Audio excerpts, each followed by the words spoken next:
Do you lack energy? Sleep related. Struggling to lose fat? Sleep related. Want to perform at your best? Sleep related. Can't think of the next word to say? That is often a result of lack of sleep. It's not a supplement, it's not a special hack, it's not a diet. It's nailing your sleep and actually knowing that you're nailing your sleep. And what I mean by that is a lot of people quickly dismiss that they don't need to get good sleep because they self-report that their sleep is really good. But this is the equivalent of saying you have money in the bank without actually checking your balance. Hi, my name's Alex Demerol and I help entrepreneurs optimize their health so that they can perform at the very best in their field. And in today's video, you're going to learn about sleep. So by the end of it, you're going to truly learn what it takes to optimize your sleep and the tips and tricks to do that, because nobody is born a bad sleeper. People often report that it's just genetics. I can't sleep, I'm a bad sleeper. That's bullshit. It's because you haven't taken the time to find what works for you. Now, the first step to any change is acknowledgement. You have to first acknowledge that your sleep is not as good as it could be. And like I said before, you need to first track it. If you're not tracking it with something like an Oura Ring, which is what we do with all clients, then you just don't know where you currently stand and what you need to do to improve it. So the first step is acknowledgement. The second step is to get a tracker like an Oura Ring. And now the third step is to start actually tracking your sleep and looking at the metrics. Now, for most people, you will find that the biggest variable that needs work is your REM sleep, closely followed by your deep sleep. These are the two biggest contributing factors towards your peak mental and physical state for the next day. Before you do that, you have to first start doing something that I like to call syncing your circadian rhythm. Now, your circadian rhythm is simply one of many of your body's biological clocks. And this basically determines your energy, your mood, your strength, your body temperature, how sleepy you feel, how awake you feel. And we can change our environment to affect our circadian rhythm. And there's several ways you can do that. But the main way you can start improving your circadian rhythm, which will give you a clean sheet to then start improving your REM and deep sleep scores and your sleep scores overall, is by having a consistent sleep and wake time.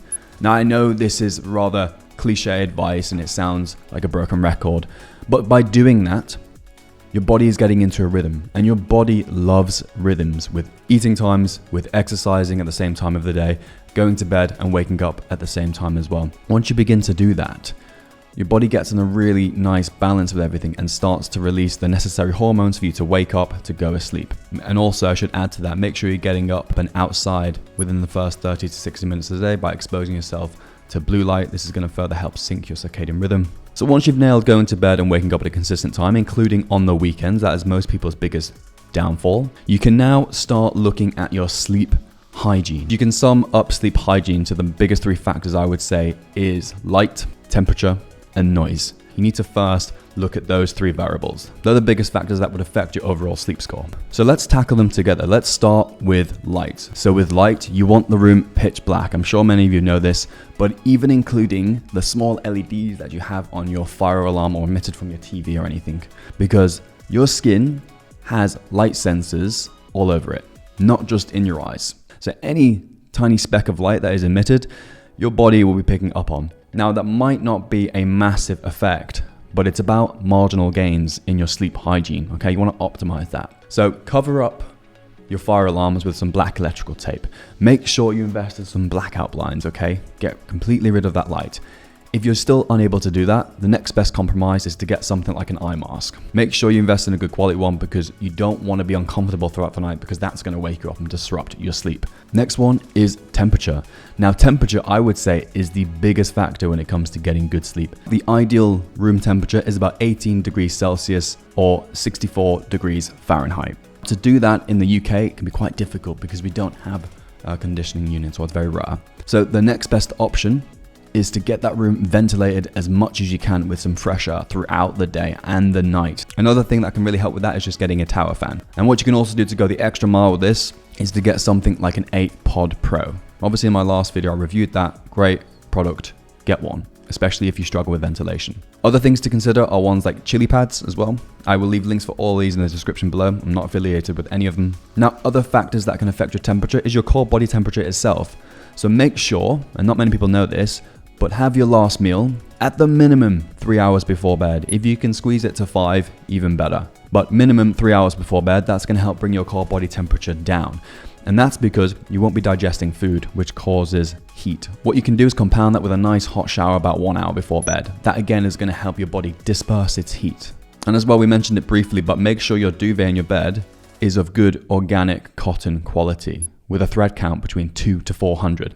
That's going to help improve the breathability. Make sure it's not anything like silk or velvet that's going to be really sticky and you can't breathe. And also the mattress itself, make sure it's temperature regulated. Getting something like a Simba can really help with that. Now, we're not even near the end of this video, and I've already thrown quite a few things for you to go and invest in. But look at it this way. You spend 25 years of your life in bed, you might as well make the investment, because that is going to dictate how you feel, how you look. It's going to slow down your age, and it's going to improve your ability to even make more money.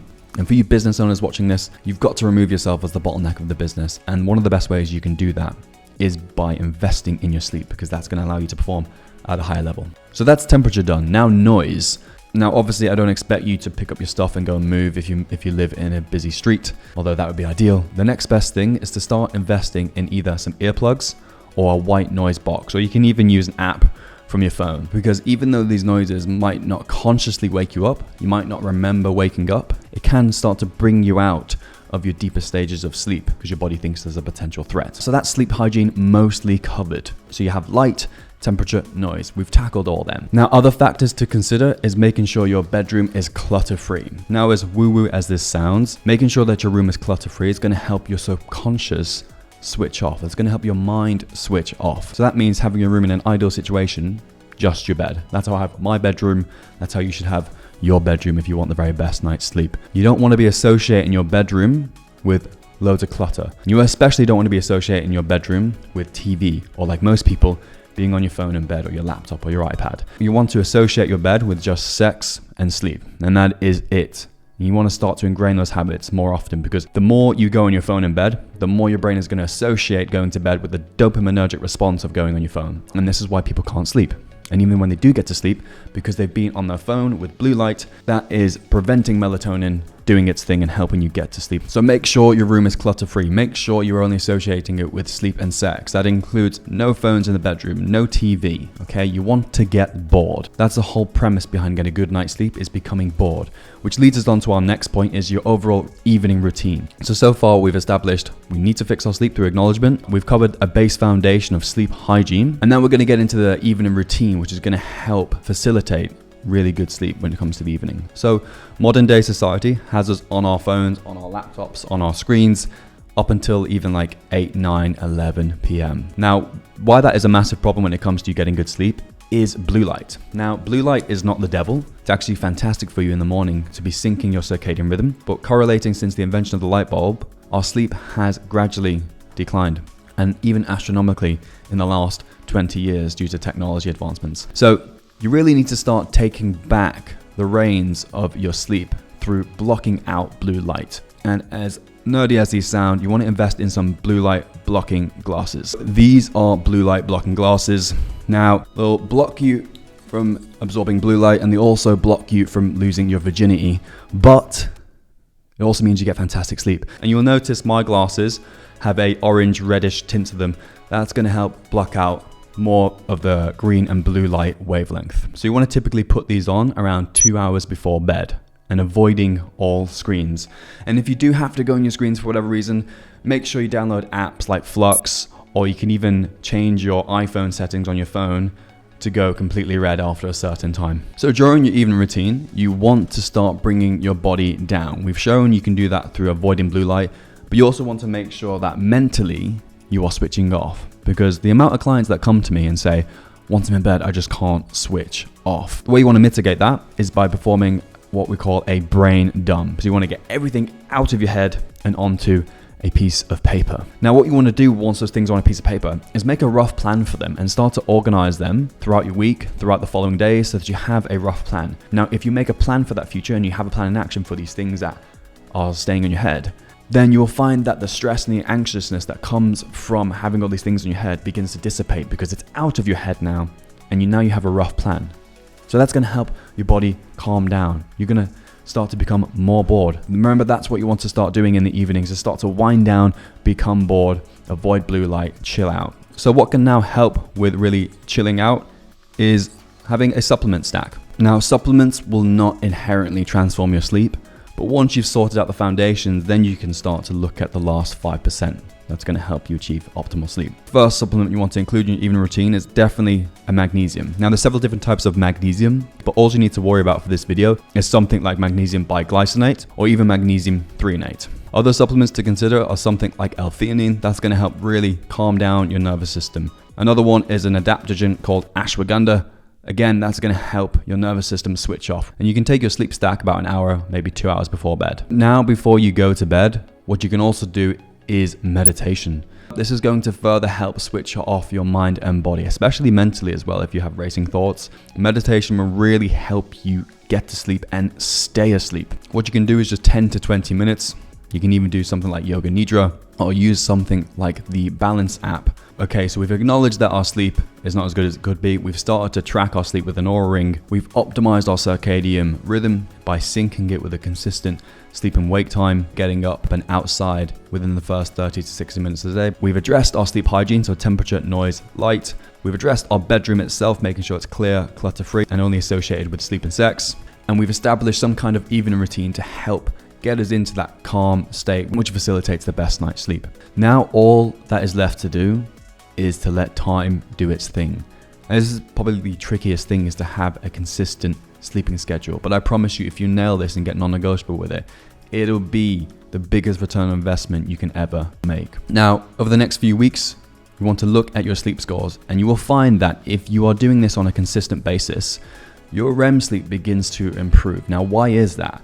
Well, REM sleep improves predominantly through having a consistent sleep and wake time, but also having sufficient quantity of sleep. Because the argument of what is better, quality or quantity of sleep, the answer is both, but the caveat is you want to have quantity of sleep because that facilitates quality of sleep. And that's because your REM sleep will take place at the later stages of your sleep cycle. So now you've learnt all that, it's just about dialing it in for a solid minimum 2 weeks and watch your sleep scores start to improve. So everything that we've just discussed in this video, I will leave a detailed description in the description box below so that you can see just how to start implementing this into your routine and start getting impeccable sleep. So that's it. That's how you can start improving your sleep. And if you're struggling with any of these, and perhaps you're struggling with improving your sleep scores, leave a comment down below. I'm more than happy to help out and see what we can do.